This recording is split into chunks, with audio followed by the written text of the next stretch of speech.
All right, what's up? Yo, I am here with Daydream Time Machine. My guys, how you guys doing? Doing great. Hell yeah. Thank you guys for taking the time, man. I appreciate it.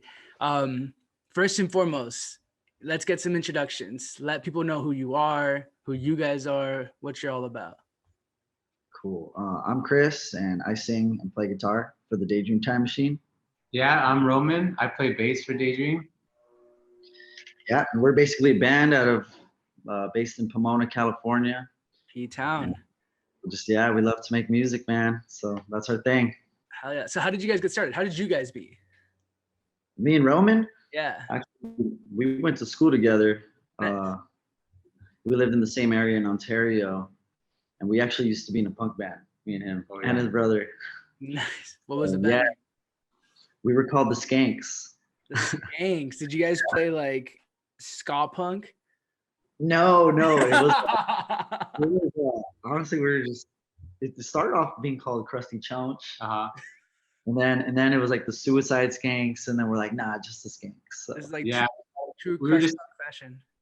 yeah, exactly. Yeah. We were just fast, loud, a little annoying, a little cute, Angry. Yeah, that's how it goes, man. That's the move. Honestly, I feel like I come from a punk background. I grew up in La Puente. So like, big city, man. Yeah. what was that? I just got flashbacks. I was drunk all of a Yeah, sudden. exactly. Pretty much a drunk backyard party in the middle of LP. Like, yeah, no, man. I mean, that was the whole circuit back in the day. And like, I remember over 10 years ago at this point, 10, 15 years ago, we would have these backyard parties. And it'd be all this like, like not like youth crew, but like just later age punk, not like 80s, just hardcore punk, but like, there's this band called Hold Your Ground that was really like around the circuit for a while. I mean, that DIY scene was the shit though. You learned so much part of it. Yeah, I think it really did play into where we're at now. Just being so young and seeing like a bunch of people get together and really just being devoted to our craft at such like. Yeah, we didn't seem young then, but looking back, we were so young and just down to play music as a group. Yeah, and we did that for like, I want to say now a little bit more than 10 years. Yeah. That's how long him and I have been just like playing music together. Just to segue back into the question.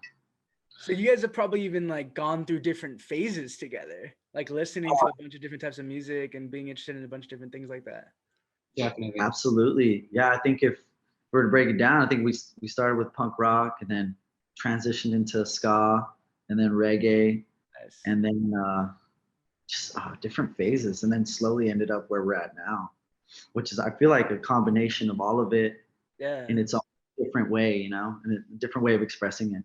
Yeah, no, definitely. I think it's a progression, and you can actually like just you laying that out actually lays out that gradual progression. Because, I mean, I can still get down and listen to a lot of the stuff that I used to, 10, 15 years ago, but your interests change, stuff shifts, things kind of adapt, whatever it may be. What is the weirdest phase that you both have probably went through together or seen each other go through? For me, the weirdest phase was during that whole process of getting to Daydream Time Machine is like spiritually leaving the whole crew to go to, like, I lived in the desert for about 8 months to live with my grandmother.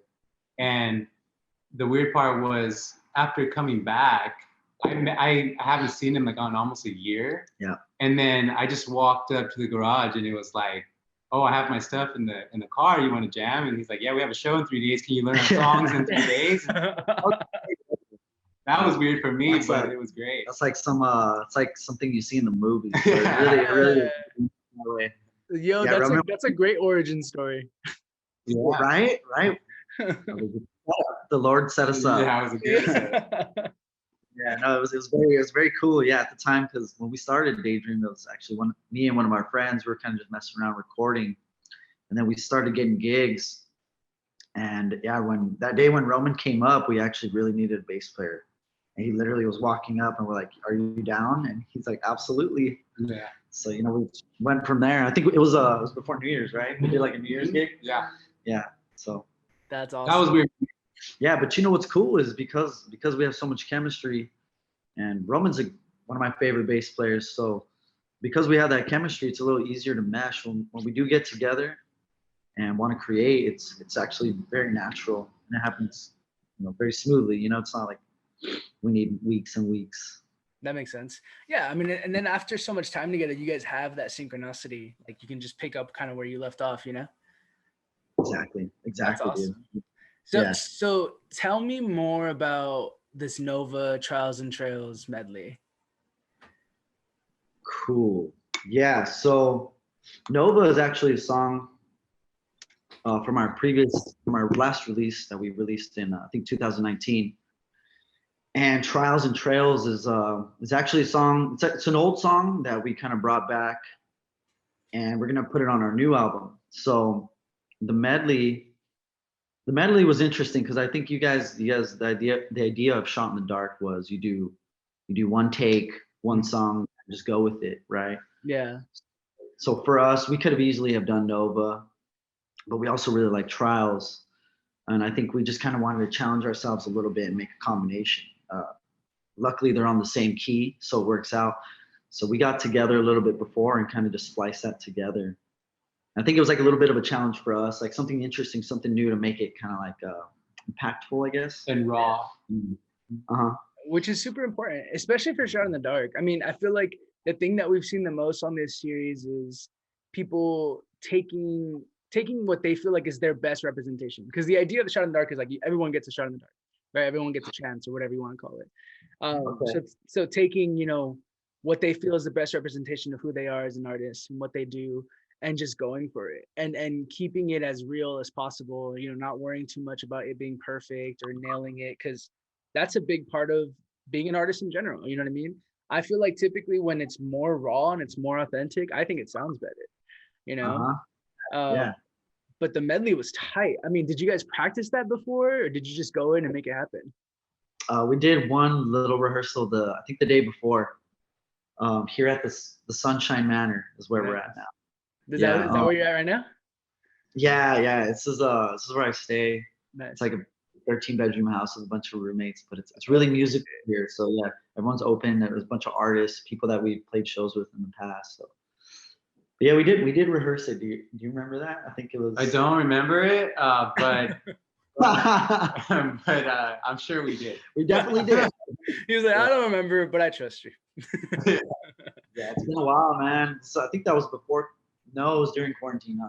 Yeah. During some of the quarantine. Yeah.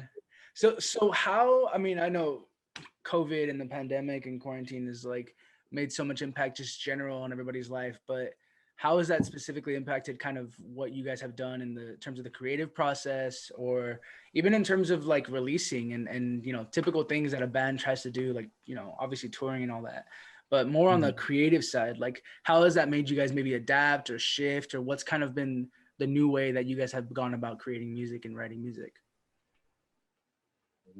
I mean, I'm sure it affected everybody in sort of the same way with their own personal creative experiences.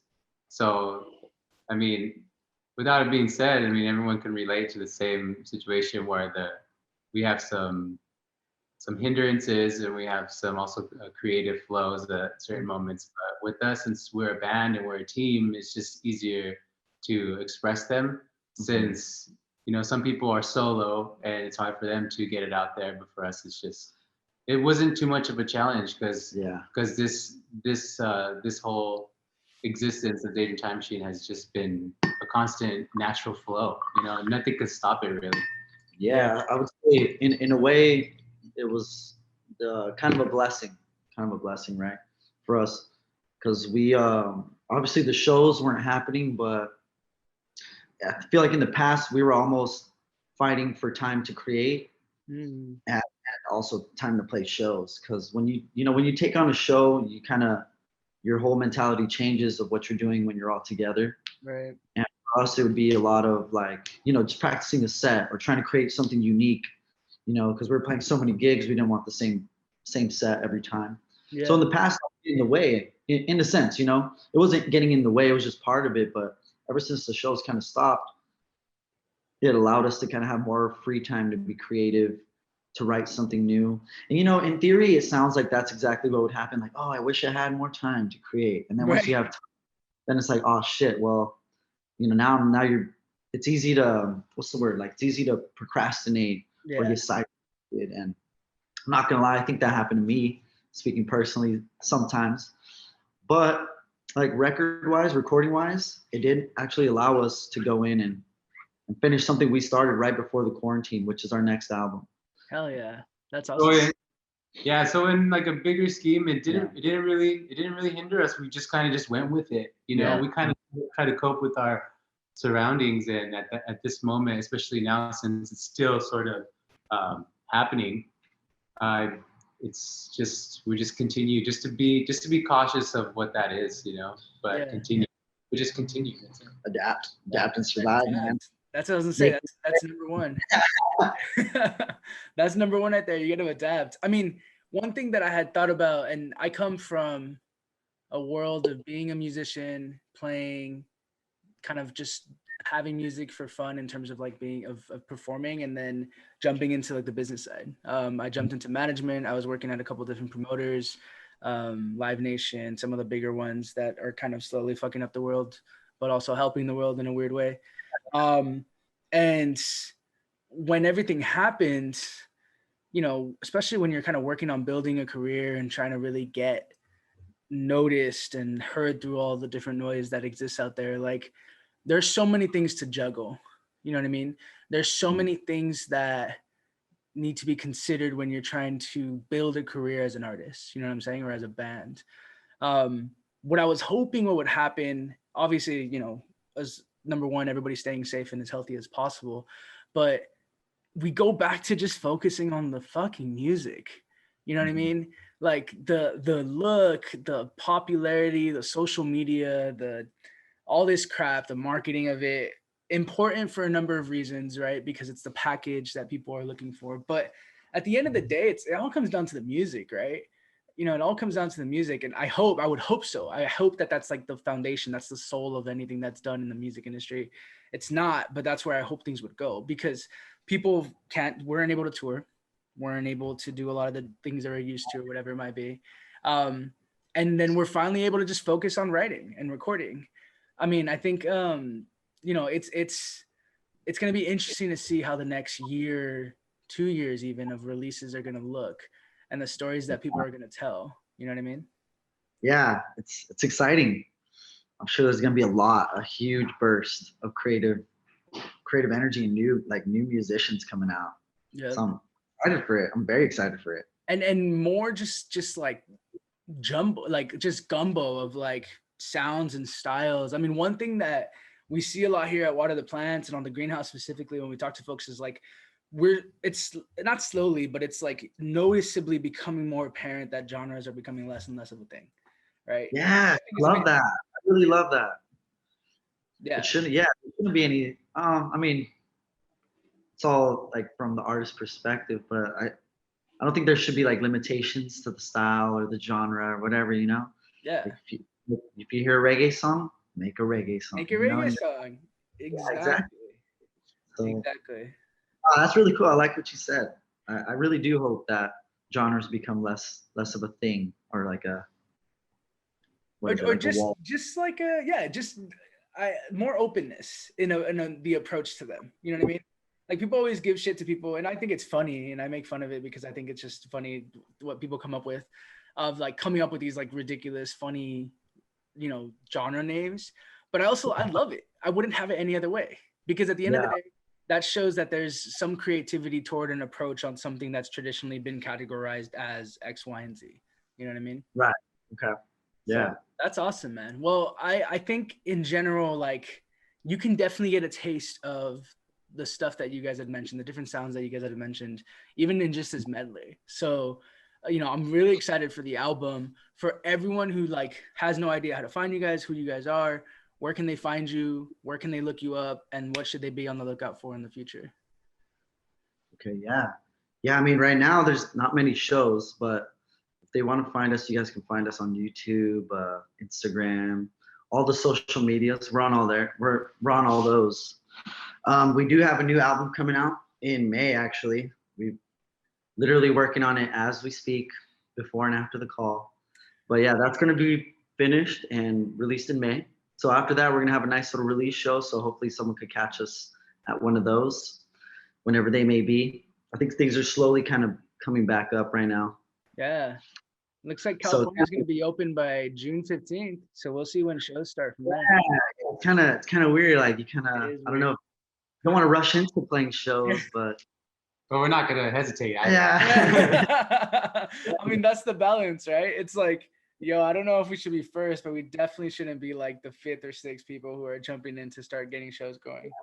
Yeah, I mean, if it's done right, I think if it's done right, then it'll be okay, you know? Yeah. There's a whole bunch of different ways that people have to approach things. And I don't think that's an issue. You know, it shouldn't be an issue. It's just about figuring it out. Yeah, you know, being cautious, being careful, but also, you know, having a good time as well. Definitely. And against music out there. So definitely. And where can people find you guys online? YouTube, Spotify, Instagram, Facebook. We have mostly we're posting on the Instagram. That's where we keep everything up to date.